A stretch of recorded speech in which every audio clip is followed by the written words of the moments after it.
105 पोलिसांची जंगलात थरारक शोधमोहीम, चांदणी अत्याचार प्रकरणातील आरोपी जेरबंद। 2 दिवस दुर्गम जंगलात पायी शोध, ड्रोन श्वान पथकांच्या मदतीने अखेर आरोपीला बेड्या।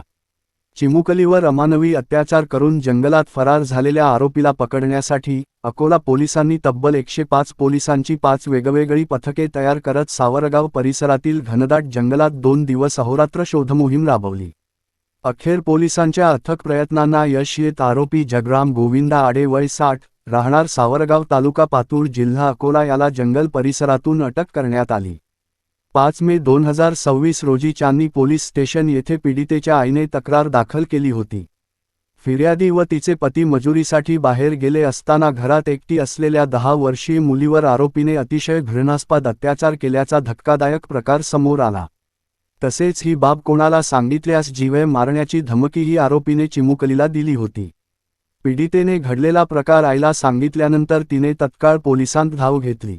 या प्रकरणी चांदणी पोलीस स्टेशनमध्ये आरोपीविरुद्ध BNS तसेच पोक्सो कायद्याच्या अंतर्गत गुन्हा दाखल करण्यात आला। घटनेचे गांभीर्य लक्षात घेत पोलीस अधीक्षक अर्चत चांडक यांनी स्थानिक गुन्हे शाखेचे पोलीस निरीक्षक शंकर शेळके यांना आरोपीचा तात्काळ शोध घेण्याचे आदेश दिले। त्यानंतर सहाय्यक पोलीस अधीक्षक निखिल पाटील यांच्या मार्गदर्शनाखाली LCBची 3 पथके, चांदणी पोलीस स्टेशनचे पथक, बाळापूर उपविभागातील पोलीस पथके, RCPची 2 पथके, 2 श्वान पथके तसेच 4 ड्रोन कॅमेरे अशा मोठ्या प्रमाणावर शोधमोहीम उभारण्यात आली। विशेष म्हणजे आरोपीकडे मोबाईल किंवा वाहन नव्हते, त्याचा कोणताही फोटो पोलिसांकडे उपलब्ध नव्हता। जंगल परिसराची संपूर्ण माहिती असलेल्या आरोपीचा माग काढणे पोलिसांसाठी मोठे आव्हान ठरले होते। सावरगाव परिसरातील 20 ते 25 किलोमीटर घनदाट जंगलात वाहन जाण्यासाठी रस्ते नसल्याने पोलिसांना रखरखत्या उन्हात पायी फिरून शोधमोहीम राबवावी लागली। सावरगाव, चोंडी, वनदेव, वसाली, नवेगाव, पांगरताटी, झरंडी, शेकापूर तसेच सावरगाव धरण परिसरात पोलिसांनी सलग 2 दिवस सर्च ऑपरेशन चालवले। यासाठी वन विभागानेही मदतीचा हात पुढे करत DFO सुमन सोळंके यांच्या निर्देशानुसार स्वतंत्र पथक पोलिसांच्या मदतीसाठी पाठवले। अखेर 7 मे 2026 रोजी स्थानिक गुन्हे शाखा, वन विभागाचे RFO जाधव यांचे पथक आणि स्थानिक ग्रामस्थांच्या मदतीने आरोपी जंगल परिसरात आढळून आला। त्याला तात्काळ ताब्यात घेण्यात आले।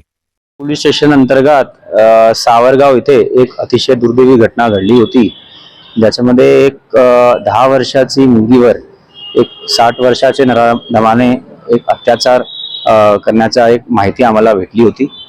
7-8 वाजता रात्री ते पोलीस स्टेशन आले होते। 2-3 तासात FIR दाखल झाला होता, परंतु आरोपी FIR दाखल करण्याच्या पूर्वीच पळून गेला होता। तिथे एक खूप मोठा जंगल होता आणि असे मोठे जंगलमध्ये आम्ही एक मोठी शोध मोहीम राबवली होती। या शोध मोहीममध्ये आमचे 105 कर्मचारी, आमचे 5 पथक, SDPOचा पथक, LCBचे 2-3 पथक, आमच्या पोलीस स्टेशनचा पथक, डिव्हिजन लेवलचा पथक असे आमचे पथक होते। तसेच ड्रोन कॅमेरे आम्ही जवळपास याच्यामध्ये 4 ड्रोन कॅमेरेचा वापर केलेला आहे। 2 BDSचे आमचे पथक आले होते आणि 2 दिवसची मॅसिव्ह सर्च ऑपरेशन नंतर जंगलमध्ये हे आरोपी आज स्थानिक गुन्हे शाखाचे आमच्या पथकाने ताब्यात घेतलेला आहे आणि याचा आम्ही अटक करत आहोत। तसेच या गुन्ह्यामध्ये सर्व प्रोफेशनल इन्व्हेस्टिगेशनची जे पद्धत असतात, ई-साक्ष, फॉरेन्सिक व्हॅन, मेडिकल रिपोर्ट, जबाब नोंदणी हे सर्व व्यवस्थित होणार, व्हिडिओग्राफी, फोटोग्राफी व्यवस्थित होणार आणि माझे स्तरावर मी सुद्धा या गुन्ह्याचा व्हिडिओ मॉनिटर करणार आहोत, अपडेट घेणार आहोत। आमचं अशी आम्ही एक टाइमलाईन ठेवली आहे की 30 दिवसात आम्ही याची चार्जशीट कोर्टामध्ये पाठवणार आहोत, जेणेकरून हे नराधमाला कोर्टा मार्फत कठोर से कठोर शिक्षा होईल आणि एक समाजामध्ये चांगला मेसेज जाईल। धन्यवाद।